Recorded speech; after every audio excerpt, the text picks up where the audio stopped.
വാർത്തയിലേക്ക്. കോഴിക്കോട് കോട്ടപ്പറമ്പ് സ്ത്രീകളുടെയും കുട്ടികളുടെയും ആശുപത്രിയുടെ ചുറ്റുമതിൽ അപകടാവസ്ഥയിൽ. ആശുപത്രിയുടെ ചുറ്റുമതിലിനോട് ചേർന്ന് സ്വകാര്യ വ്യക്തി മണ്ണെടുത്തതാണ് മതിൽ ഇടിഞ്ഞു വീഴാൻ കാരണമായത്. കൂടുതൽ വിവരങ്ങളുമായി അഭിന പി ചിറക്കൽ ചേരുന്നു. അഭിന, വാർത്തയുടെ കൂടുതൽ വിശദാംശങ്ങൾ എന്തൊക്കെയാണ്?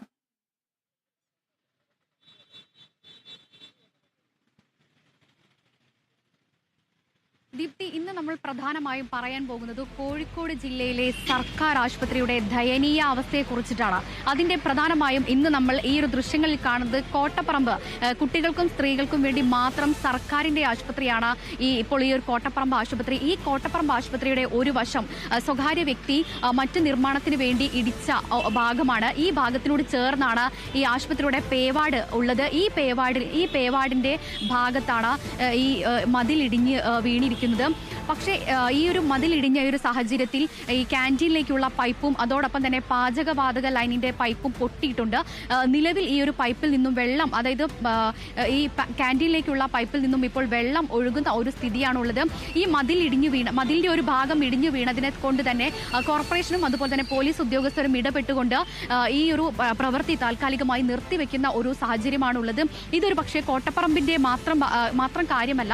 നമുക്ക് ഇനി കോഴിക്കോട് മെഡിക്കൽ കോളേജിന്റെ സ്ത്രീകളുടെയും കുട്ടികളുടെയും ഭാഗത്തേക്ക് ഒന്ന് വന്നു കഴിഞ്ഞിട്ടുണ്ടെങ്കിൽ ഇവിടെ വലിയ രീതിയിലുള്ള ആരോപണം തന്നെയാണ് ഇവിടുത്തെ രോഗികളുടെ കൂടെ ഇരിക്കുന്നവർ ഉന്നയിക്കുന്നത്. നമുക്കറിയാം, കോഴിക്കോട് മെഡിക്കൽ കോളേജിനെ സംബന്ധിച്ചിടത്തോളം നേരത്തെയും തീപിടുത്തമുണ്ടായ ഈ ഒരു സാഹചര്യത്തിലും അതോടൊപ്പം തന്നെ ഈ പുതിയ ബ്ലോക്കിൽ നിന്നും പഴയ ബ്ലോക്കിലേക്ക് മാറ്റിയ ഈ ഒരു സാഹചര്യത്തിൽ പോലും കൃത്യമായി ഒരു ആശുപത്രിയിലേക്ക് വേണ്ടുന്ന ഉപകരണങ്ങളും അല്ലെങ്കിൽ രോഗികൾക്ക് വേണ്ടുന്ന ശുശ്രൂഷകളൊന്നും കൃത്യമായി നടപ്പിലാക്കുന്നില്ല. അതോടൊപ്പം തന്നെ നിരവധി ആരോപണങ്ങളാണ് ഇവിടുത്തെ കൂട്ടിരിപ്പുകാരെല്ലാം തന്നെ ഉന്നയിക്കുന്നത്. ഇപ്പോൾ ഇവിടെ കൂട്ടിരിപ്പുകാരായിട്ടുള്ള ഒരുപാട് ആളുകൾ ഇവിടെ എത്തിയിട്ടുണ്ട്. ചേട്ടാ, എന്തൊക്കെയാണ് നിലവിൽ നിങ്ങൾ നേരിടുന്ന ദുരിതങ്ങൾ? ഞാനിപ്പോൾ ഇവിടെ കുഞ്ഞിന് ലുക്കീമിയ ആയിട്ടാണ് വന്നത്. അപ്പോൾ നമുക്ക് ഇപ്പോൾ ഇവിടെയാണ് നമ്മൾ ഇതിൻ്റെ മുകളിലാണ് റൂം എടുത്തത്. ഇപ്പം നിലവിലിപ്പോൾ ഒരു 100 പറഞ്ഞത്. ഇപ്പം അത് 150 ആക്കാൻ വേണ്ടിയിട്ട് ഇപ്പോൾ 2-3 ദിവസമായി പോലെ പറഞ്ഞ് ഇതാക്കി. ഇപ്പോൾ 100 രൂപയാണ് വാങ്ങുന്നത്. ഇനിയിപ്പോൾ 2-3 ദിവസമൊക്കെ കഴിഞ്ഞാൽ 150 ആക്കാമെന്ന് പറഞ്ഞു. അപ്പോൾ നമ്മളിപ്പോൾ ഒരു പൈസ ഇല്ലാണ്ടായിട്ടാണ് ഇങ്ങോട്ട് വന്നത്. അപ്പോൾ ഇനി കൂടുതൽ വലിയ പൈസ കാര്യങ്ങളുണ്ടെങ്കിൽ നമുക്ക് വേറെ ഹോസ്പിറ്റലിൽ പോകാമല്ലോ. ഇതിപ്പോൾ ഇവിടെ വന്നിട്ട് ഒന്നിനും ഒരു ഇതില്ല. നമുക്ക് ഇവിടെ ഒരു പിന്നെ OPC ഷീറ്റ് എടുക്കുന്നിടത്ത് നോക്കി ഇവിടെയൊക്കെ മഴ കൊണ്ടും നിന്നും ഇതാക്കുകയാണ്.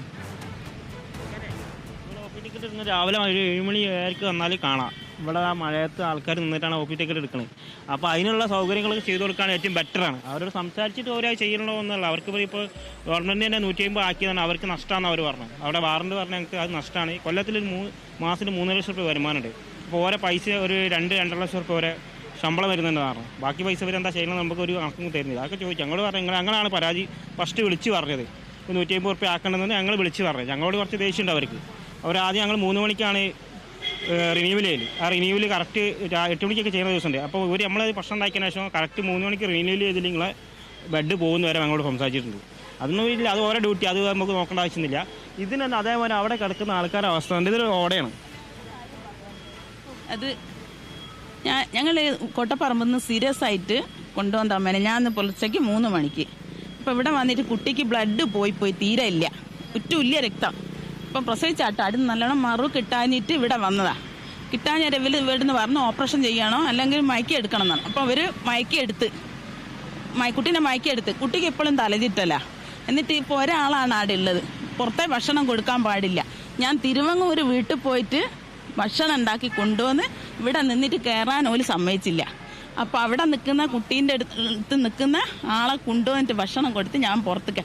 ഈ തല ചുറ്റുന്ന കുട്ടിക്ക് ബാത്റൂമിൽ പോകണമെങ്കിൽ ഈ ചെറിയ കുട്ടീനെ ആരെ എടുത്തുണ്ടോ ആരും സമാധാനം പറയുമോ? ഒരു സമാധാനം പറയുമോ? അതാണ് ഇവിടുത്തെ അവസ്ഥ. അല്ല ഓലെ കുറ്റം പറഞ്ഞിട്ട് കാര്യമില്ല. ഓലക്ക് പോലെ ഇതായിരിക്കും. എങ്കിലും ഇമ്പൾ പറയുന്നത് ലേശോലെ ഒന്ന് കേൾക്കണം. ഞാനിപ്പോഴും പുറത്തേക്ക് ഭക്ഷണം നേരെ അങ്ങോട്ട് കൊടുത്തേക്ക്. കുട്ടി അത് തലയേറ്റുന്ന കുട്ടിക്ക് വലിയ കൂടെ വേറെ ഒരാളുണ്ട്. അപ്പം 2 ആൾ വേണ്ടേ? സീരിയസ് ആയിട്ട് വന്നിട്ട് ബ്ലഡ് പോയിട്ട് ഇന്നലെ ബ്ലഡ് കയറ്റിയതാ. അപ്പം തലയേറ്റുന്നു കുട്ടി എണീച്ച് നിൽക്കുമ്പോൾ. അതാണ് സംഭവം ഇവിടുത്തെ. അതുപോലെ നോക്കി പെരുമാറണം. അല്ലാണ്ട് ഇപ്പം വീട്ടിൽ നിൽക്കാൻ വേറെ ആളില്ല. എന്നിട്ടും വരുന്ന എന്താ നമ്മളെ കുട്ടിക്കൊന്നും സംഭവിക്കാണ്ടിരിക്കാനല്ലേ? അങ്ങനെ എല്ലാവർക്കും ഉള്ള അവസ്ഥ ഉണ്ടാവും. അതെ. വലിയൊരു ആരോപണം തന്നെയാണ് ഈ സർക്കാർ ആശുപത്രിയുടെ ഭാഗത്തു നിന്നും ഉണ്ടാകുന്നത്. അതോടൊപ്പം തന്നെ ഇപ്പോൾ ഫാർമസിയുടെ ഭാഗത്തും വലിയ രീതിയിൽ വെള്ളം ചോർന്നൊലിക്കുന്നുണ്ട് തുടങ്ങിയ കാര്യങ്ങൾ. ഇവിടെ ഫാർമസിയിലെ 1-ാം നിലയിലുള്ള ഫാർമസിയിൽ വെള്ളം ചോർന്നൊലിച്ചിട്ട് അവിടെ തെർമോക്കോളിലൊക്കെ വെള്ളം പിടിച്ചു നിൽക്കുന്ന ഒരു അവസ്ഥയായിരുന്നു ഉണ്ടായിരുന്നത്. ഇപ്പോൾ കഴിഞ്ഞ ദിവസം അത് ഷീറ്റിട്ട് തൽക്കാലം അവർ മാറ്റിയിട്ടുണ്ട്. പിന്നെ ഇവിടെ നിങ്ങൾ നോക്കിയാൽ കാണാം, ഇതാ കണ്ടോ, ഫുള്ള് വെള്ളം നിൽക്കുക ഇവിടെ ഫ്രണ്ടിൽ തന്നെ. നമ്മുടെ വീട്ടിലൊക്കെ ആണെങ്കിൽ ഗവൺമെന്റും കാര്യങ്ങളൊക്കെ വന്നിട്ട് നമുക്ക് ഫൈൻ അടിക്കാൻ കാര്യങ്ങളൊക്കെ ചെയ്യും. ഇത്രയും വലിയൊരു മെഡിക്കൽ കോളേജിൽ ഇതൊക്കെ ഒന്ന് റെഡിയാക്കാനും കാര്യങ്ങളും ആരും ഇതുവരെ ചെയ്തിട്ടില്ല. പിന്നെ രാത്രി ഇവിടെ കിടക്കുന്ന, ഞാനിപ്പോൾ ഒരാഴ്ചയായി ഇപ്പോൾ ഇവിടെ വന്നിട്ട്, ഇനിയിപ്പോൾ 2 മാസത്തോളം ഞാൻ എന്തായാലും കിടക്കണം. എൻ്റെ കുഞ്ഞിന് വളരെ കുറവും കാര്യം ഇനിയിപ്പോൾ ഇൻക്യുബേറ്ററൊക്കെ ആക്കേണ്ടി വരുന്ന ഒരു സിറ്റുവേഷനിലാണ് ഉള്ളത്.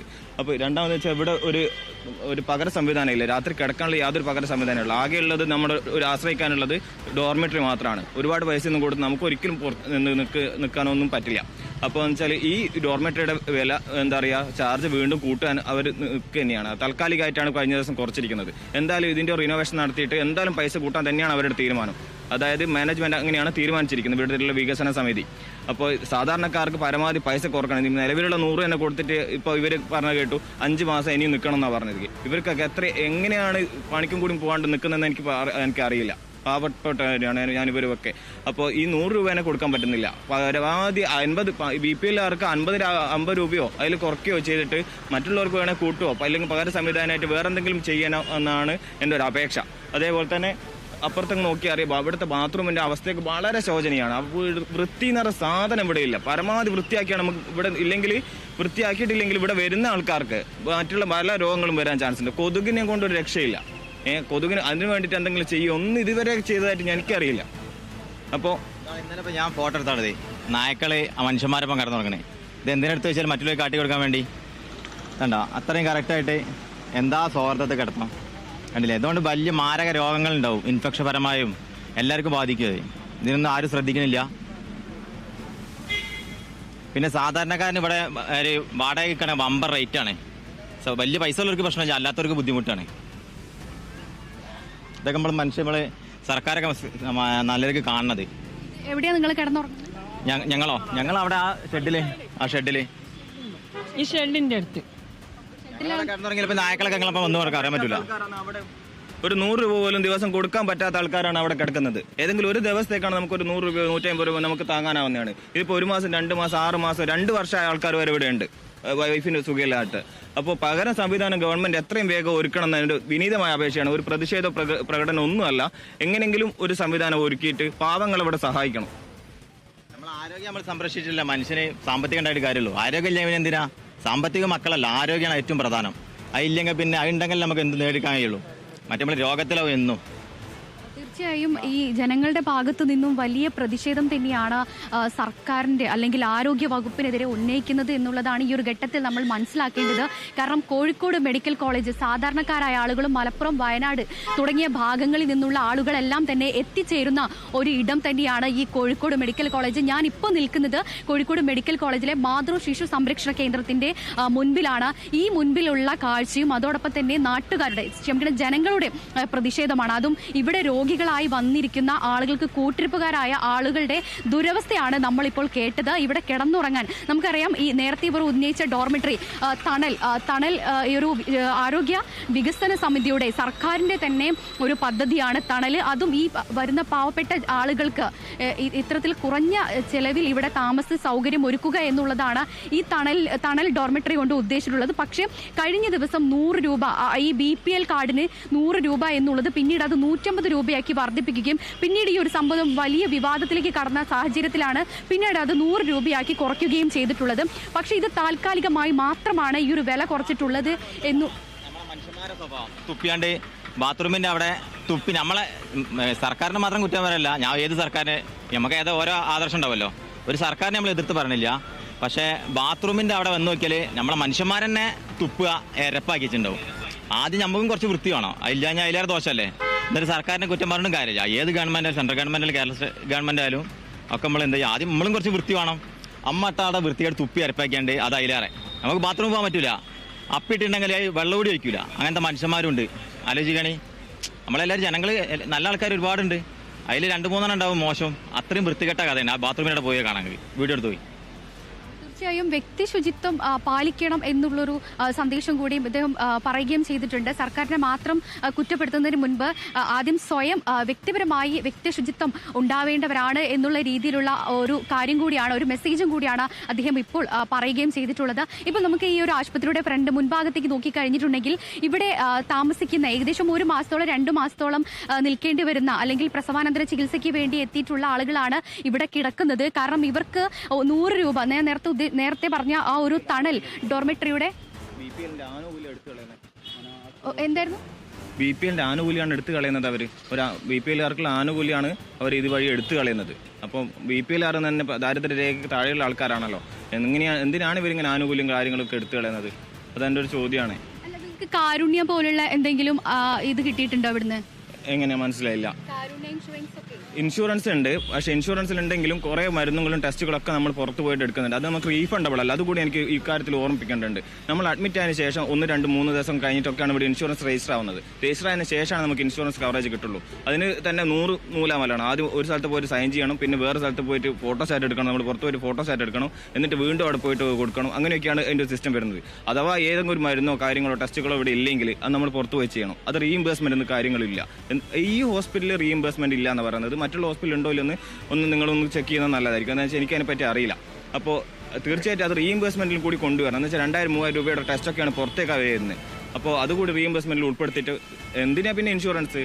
ഒന്നാമത് ഏകദേശം എത്ര രൂപ ചെലവായി കാണും ഈ ഒരു ഇൻഷുറൻസ് ലഭിച്ചിട്ടും വീണ്ടും പൈസ മുടക്കിയെന്നാണല്ലോ പറയുന്നത്? ഏകദേശം എത്ര രൂപ ചെലവായിട്ടുണ്ട്? ഏകദേശം ഒരു 4500 രൂപയാണ് എനിക്ക് ചെലവായത്. പക്ഷേ എനിക്ക് പൈസ ഇല്ലാണ്ടാണ് ഞാൻ ഇവിടെ വന്ന് കാണിക്കാൻ വേണ്ടി വന്നിട്ടാണ് പെട്ടെന്ന് ഇവിടെ അഡ്മിറ്റ് ആവുന്നത്.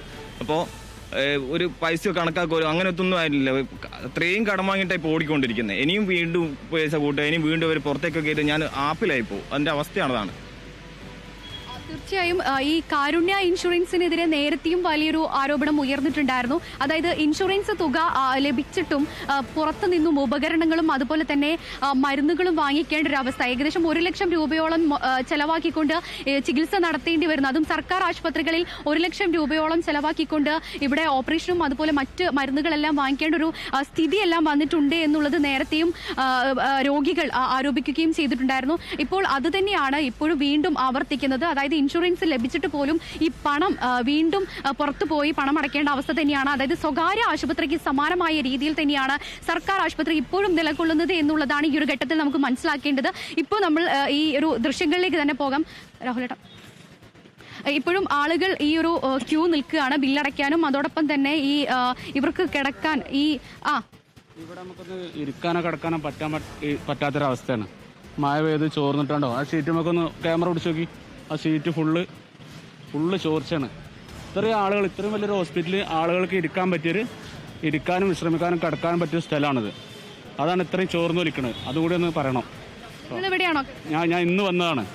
അപ്പം ഇന്ന് വരുമ്പോൾ തന്നെ നമുക്ക് കിടക്കാൻ പറ്റിയ സ്ഥലമാണ് നമ്മൾ നോക്കുക. രാത്രി ഇവിടെ നിൽക്കാൻ നോക്കുമ്പോൾ ഇന്നാണ് നമ്മളിങ്ങനെ കാണുന്നത്. എന്നാണ് ഡിസ്ചാർജ് പറയുന്നത്? അല്ല, ഞാൻ ഇന്ന് എത്തിയിട്ടുള്ളൂ. അപ്പം നമുക്ക് ഒരാഴ്ച എന്തായാലും ഇവിടെ നിൽക്കേണ്ടി വരും. അപ്പോൾ ഒരാഴ്ച നമ്മൾ ലേഡീസിൻ്റെ വാർഡിൽ നമുക്ക് കയറാൻ പറ്റില്ല. അപ്പോൾ ഒരാഴ്ച നമ്മൾ ഇതിൽ നിൽക്കണം. രാത്രി നമുക്ക് റൂം എടുക്കാനും കഴിയില്ലല്ലോ. അപ്പോൾ ഇതിൻ്റെ ഒരു അവസ്ഥയും കൂടി ഇങ്ങനെയാണെന്നുള്ളത് പറയാം. ഓക്കെ.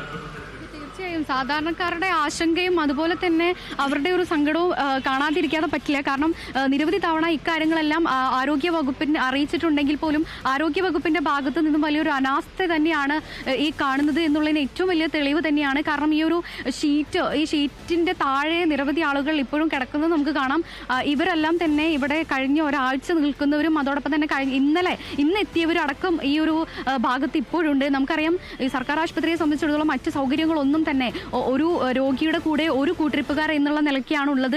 നേരത്തെ ഈ രോഗികൾക്കൊപ്പം നിരവധി ആളുകൾ, അതായത് കൂട്ടിരിപ്പുകാർ 1, 2, 3 കൂട്ടിരിപ്പുകാർ ഉണ്ടായ ഒരു സാഹചര്യത്തിൽ പിന്നീട് ഫീസ് 50 രൂപയാക്കി വർദ്ധിപ്പിക്കുന്ന ഒരു സാഹചര്യം ഉണ്ടാവുകയും പിന്നീട് വിവിധ പ്രതിപക്ഷാംഗങ്ങളുടെ, അതായത് വിവിധ രാഷ്ട്രീയ സംഘടനകളുടെ അടക്കം പ്രതിഷേധം വന്ന ഒരു സാഹചര്യത്തിലാണ് പിന്നീട് ഈ 50 രൂപ എന്നുള്ളത് കുറയ്ക്കുന്ന ഒരു സാഹചര്യം ഉണ്ടായിരിക്കുന്നത്. ചേട്ടാ, ഇവിടെ കാണിക്കാവുന്നതാണോ? പറയുന്നത് ഇവിടെ കിടക്കാൻ സ്ഥലവും ഇല്ല, നിലവിൽ ഇവിടെ പൊട്ടിപ്പൊളിഞ്ഞൊരു അവസ്ഥയാണ്. അത് കണ്ടാലറിയാലോ. ഒന്നായിട്ട് ഇവിടെ മഴക്കാലം വന്ന് മഴ ആയാലും ഇവിടെ നിൽക്കാൻ പോലും സൗകര്യമില്ലാത്തൊരവസ്ഥയാണ്. വേറെ കുഴപ്പങ്ങളൊന്നും പറയാനില്ല. മരുന്ന് വാങ്ങിക്കുന്ന ഭാഗത്ത് കുഴപ്പമില്ല. ഇവിടെ ഈ ഇൻഷുറൻസ് റെഡിയാക്കുന്നിടത്തും അതേമാതിരി തന്നെ ബില്ലിങ് ചെയ്യുന്നിടത്തൊക്കെ വളരെ പ്രയാസം. നീണ്ട സമയം ക്യൂ നിൽക്കേണ്ട ഒരവസ്ഥ വരുന്നുണ്ട്. അങ്ങനെ തന്നെ വേറെ കുഴപ്പം. ടെസ്റ്റ് ഒക്കെ നടത്തി കഴിഞ്ഞാൽ പെട്ടെന്ന് ഫലം ലഭിക്കുന്നുണ്ടോ? അത് അവർ 1 മണിക്കൂർ അരമണിക്കൂറാണ് പറയുന്നത്. ഏത് സമയം ഏറെക്കുറെയൊക്കെ എനിക്ക് അങ്ങനത്തെ പ്രയാസങ്ങളൊന്നും സംഭവിച്ചിട്ടില്ല. തീർച്ചയായും നേരത്തെ ഈ ടെസ്റ്റ് നടത്തി രക്തം അതുപോലെ തന്നെ മറ്റ് പരിശോധനകളെല്ലാം നടത്തുന്ന ആളുകളെ സംബന്ധിച്ചിടത്തോളം നിരവധി സമയം ക്യൂ നിന്ന് വാങ്ങിക്കേണ്ട ഒരു അവസ്ഥയുണ്ട്. അതോടൊപ്പം തന്നെ 1 മണിക്കൂർ എന്ന് പറഞ്ഞ് ഒരു ദിവസം പോലും വെയിറ്റ് ചെയ്ത സമയമുണ്ട് എന്നുള്ള രീതിയിലൊക്കെ ഒരു രോഗികളുടെ പ്രതിഷേധം അതുപോലെ രോഗികൾ ആരോപിക്കുന്ന ഒരു സാഹചര്യം ഉണ്ടായിരുന്നു. ഈ ഒരു ഘട്ടത്തിൽ ഇപ്പോൾ ഈ ഒരു ആശുപത്രിയെ സംബന്ധിച്ചിടത്തോളം നമ്മളിപ്പോൾ ഉള്ളത് കുട്ടികളുടെയും അമ്മയുടെയും ഒരു ആശുപത്രിയുടെ കെട്ടിടത്തിലാണ്. ഇവിടുത്തെ സംബന്ധിച്ചിടത്തോളം ഈ ടെസ്റ്റുകളെല്ലാം തന്നെ കുറഞ്ഞ സമയം കൊണ്ട് ലഭിക്കുന്നുണ്ട് എന്നുള്ളതാണ്. പക്ഷേ എങ്കിൽ പോലും ഇവിടുത്തെ ഒരു ആശങ്ക എന്ന് പറയുന്നത് നേരത്തെ സൂചിപ്പിച്ചതുപോലെ തന്നെ ഈ കിടക്കാനും അതുപോലെ തന്നെ മറ്റ് സ്ഥലങ്ങളിലെ ബാത്റൂമിന്റെ സൗകര്യമാണെങ്കിലും അല്ലെങ്കിൽ ഈ കൂട്ടിരിപ്പുകാർക്ക് ഒപ്പം നിൽക്കുന്ന നേരത്തെ ഒരു അമ്മ തന്നെ പ്രതികരിക്കുകയുണ്ടായി. മകൾക്കൊപ്പം ഒരാൾ മാത്രമാണ് ഉള്ളത്, കുഞ്ഞിനെയും നോക്കണം അമ്മയെയും നോക്കണം, പക്ഷേ അതിന് വേണ്ടുന്ന സംവിധാനമില്ല, അല്ലെങ്കിൽ അതിന് സെക്യൂരിറ്റി എവിടെയുള്ള മറ്റ് സുരക്ഷാ ഉദ്യോഗസ്ഥർ കടത്തിവിടുന്നില്ല തുടങ്ങിയ കാര്യങ്ങളൊക്കെ ഉന്നയിക്കുകയും ചെയ്യുന്നുണ്ട്. അതോടൊപ്പം തന്നെ ഇൻഷുറൻസ് പദ്ധതി കൃത്യമായി ലഭിക്കുന്നില്ല എന്നുള്ളൊരു ആരോപണം നേരത്തെ തന്നെ ഉയരുകയും അത് ആരോഗ്യ വകുപ്പിലടക്കം കാണിക്കുകയും ചെയ്തിട്ടുണ്ടായിരുന്നു. പക്ഷേ ഇതുവരെയായിട്ടും അതിന് കൃത്യമായ ഒരു മറുപടി ലഭിക്കാനോ അല്ലെങ്കിൽ കൃത്യമായി അതിനൊരു തീരുമാനമുണ്ടാക്കാനോ ആരോഗ്യ വകുപ്പിന്റെ ഭാഗത്തു നിന്നും നീക്കമുണ്ടായില്ല എന്നുള്ളത് എടുത്തു പറയേണ്ട ഒരു കാര്യം തന്നെയാണ്. ഇനി നമുക്ക് ബീച്ച് ആശുപത്രിയുടെ അവസ്ഥയിലേക്ക് പോയി കഴിഞ്ഞാൽ സമാനമായ രീതി തന്നെയാണ് ഗവൺമെന്റ് ബീച്ച് ആശുപത്രിയിലും ഉള്ളത്. നമ്മൾ നേരത്തെയും റിപ്പോർട്ട് ചെയ്തൊരു കാര്യമുണ്ട്. ബീച്ച് ആശുപത്രിയെ സംബന്ധിച്ചിടത്തോളം നിരവധി അമ്മയും കുഞ്ഞുങ്ങളും അതുപോലെ തന്നെ സ്ത്രീകളടക്കമുള്ള ആളുകൾ വന്നു പോകുന്ന ഒരു ആശുപത്രിയാണ്. ഈ ആശുപത്രിയുടെ സമീപത്താണ് വലിയൊരു ലഹരി കേന്ദ്രം അവിടെ പ്രവർത്തിക്കുന്നുണ്ട് എന്നുള്ളത് നമ്മൾ നേരത്തെ തന്നെ റിപ്പോർട്ട് ചെയ്തിട്ടുണ്ടായിരുന്നു. പക്ഷേ ഇതുവരെയായിട്ടും ആ ഒരു ആശുപത്രിക്കെതിരെ നടപടിയെടുക്കാനോ ഈ ഒരു ആളുകൾക്കെതിരെ നടപടിയെടുക്കാനോ അല്ലെങ്കിൽ ഇതിനെതിരെ പ്രവർത്തിക്കാൻ പോലും ആരോഗ്യ വകുപ്പിന്റെ ഭാഗത്തു നിന്നും കൃത്യമായൊരു ഇടപെടൽ ഉണ്ടായിട്ടില്ല എന്നുള്ളത് എടുത്തു പറയേണ്ട ഒരു കാര്യം തന്നെയാണ്. പക്ഷേ അതോടൊപ്പം തന്നെ ഈ ബീച്ച് ആശുപത്രിയുടെ ഈ സർജിക്കൽ ഭാഗത്തേക്ക് വന്നു കഴിഞ്ഞാൽ സർജിക്കൽ ഭാഗത്തും സമാനമായ രീതിയിൽ ചോർന്നൊലിക്കലും അതുപോലെ തന്നെ ഈ സിറിഞ്ചുകളും അതുപോലെ തന്നെ കോട്ടൺ മറ്റു കാര്യങ്ങളെല്ലാം തന്നെ ബീച്ച് ആശുപത്രിയുടെ പല ഭാഗങ്ങളിലും ഉണ്ട് എന്നുള്ളതാണ് വസ്തുതപരമായ ഒരു കാര്യം. ഈ കാര്യങ്ങളെല്ലാം ചൂണ്ടിക്കാണിച്ചുകൊണ്ട് നേരത്തെയും നിരവധി ആളുകൾ അവിടേക്ക് വരുന്ന രോഗികളടക്കം വലിയ രീതിയിലൊരു പ്രതിഷേധം അറിയിക്കുകയും ചെയ്തിട്ടുണ്ടായിരുന്നു. കോഴിക്കോട് ജില്ലയിലെ ഈ സർക്കാർ ആശുപത്രിയുടെ ഈ ഒരു കാര്യങ്ങൾ, അതായത് വലിയൊരു ആശങ്ക ഉണ്ടാക്കുന്ന കാര്യങ്ങൾ തന്നെയാണ് ഈ സർക്കാർ ആശുപത്രിയുടെ ഭാഗത്തു നിന്നും ഉണ്ടായിരിക്കുന്നത്. ഇത് ആളുകളെ സംബന്ധിച്ചിടത്തോളം വലിയ ആശങ്ക ഉണ്ടാക്കുന്ന ഒരു കാര്യം തന്നെയാണ് എന്നുള്ളതാണ് ഈ ഒരു ഘട്ടത്തിൽ മനസ്സിലാക്കാൻ സാധിക്കുന്നത്. ദീപ്തി, രബിന, ഈ ഒരു കൂട്ടിരിപ്പുകാരുടെയും രോഗികളുടെ അടക്കം നിസ്സഹായാവസ്ഥയാണ് അവരിപ്പോൾ നമ്മളോടൊപ്പം പങ്കുവച്ചത്. അതുപോലെ തന്നെ അഭിന, ഈ ഒരു കോഴിക്കോട് കോട്ടപ്പറമ്പ് സ്ത്രീകളുടെയും കുട്ടികളുടെയും ആശുപത്രിയുടെ ചുറ്റുമതിലും അപകടാവസ്ഥയിലാണ് എന്നടക്കമുള്ള കാര്യങ്ങളാണ് പുറത്തു വരുന്നത്. ആശുപത്രിയുടെ ചുറ്റുമതിലിനോട് ചേർന്ന് സ്വകാര്യ വ്യക്തി മണ്ണെടുത്തതാണ് മതിൽ ഇടിഞ്ഞു വീഴാൻ കാരണമായത് എന്നടക്കമുള്ള വാർത്തയാണ് ഇപ്പോൾ പുറത്തു വരുന്നത്.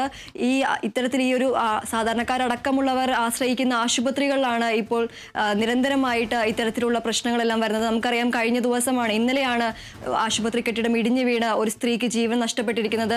ഇത്തരത്തിൽ മറ്റൊരു അപകടത്തിലേക്ക് വഴിവെക്കാതെ തന്നെ കൂടുതൽ നടപടിയിലേക്ക് അധികൃതർ കടക്കുമെന്നുള്ള കാര്യത്തിൽ നമുക്ക് പ്രതീക്ഷിക്കാം. കൂടുതൽ വിവരങ്ങൾ എന്തൊക്കെയാണ്?